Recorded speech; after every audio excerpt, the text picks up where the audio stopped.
Philippe Martineau, conseiller en sécurité financière, j'espère que vous allez bien. Lorsqu'on parle d'investir de l'argent, de placer de l'argent dans un portefeuille de placement, que ce soit peu importe le véhicule financier, il y a toujours la fameuse question qui se porte sur le fameux risque.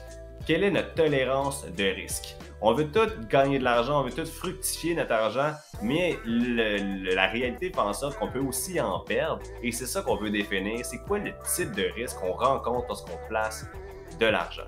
Donc, on va faire en sorte aujourd'hui de rendre ça le plus facile et le plus agréable possible. Je vais vous donner quelques petites notions qui vont vous permettre de mieux comprendre historiquement quels sont les risques réels lorsqu'on place de l'argent. Étant donné que la plupart des portefeuilles suivent des indices boursiers, la meilleure façon de bien comprendre un risque associé à un indice boursier est d'en comprendre comment ça fonctionne et quel est le type de mécanisme derrière cela.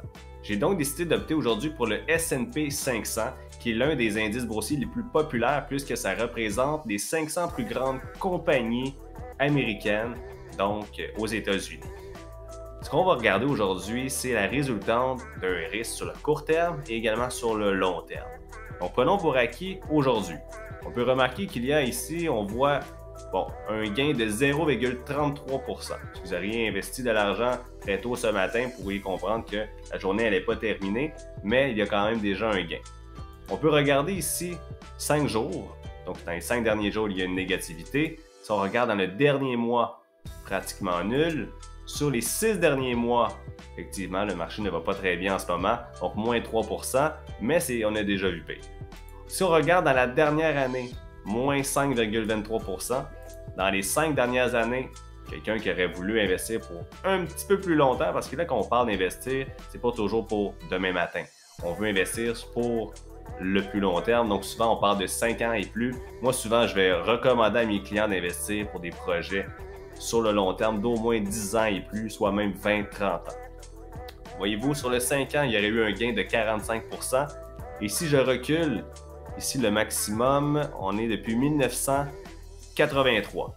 Bon, ça fait quand même un certain nombre d'années, mais quelqu'un qui avait investi très tôt, aujourd'hui, aurait eu un gain de 2573% de la somme initiale. Le survol que je fais avec vous aujourd'hui est très simple, c'est vraiment dans le but de vous faire mieux comprendre qu'est-ce qui est un risque en réalité. Puisque le risque est souvent calculé sur le court terme et non sur le long terme. Puisque si on regarde les fluctuations, oui, il y a toujours des hauts et des bas, mais c'est de façon temporaire. Si on suit la tangente, on va toujours se rendre compte que l'économie est en croissance et c'est ce qui fait en sorte que sur le long terme, vous allez toujours être gagnant. Si vous avez des questions, des commentaires, n'hésitez pas. Et si vous voulez prendre un rendez-vous, vous pouvez cliquer sur le lien dès maintenant. Merci beaucoup. Passez une belle journée.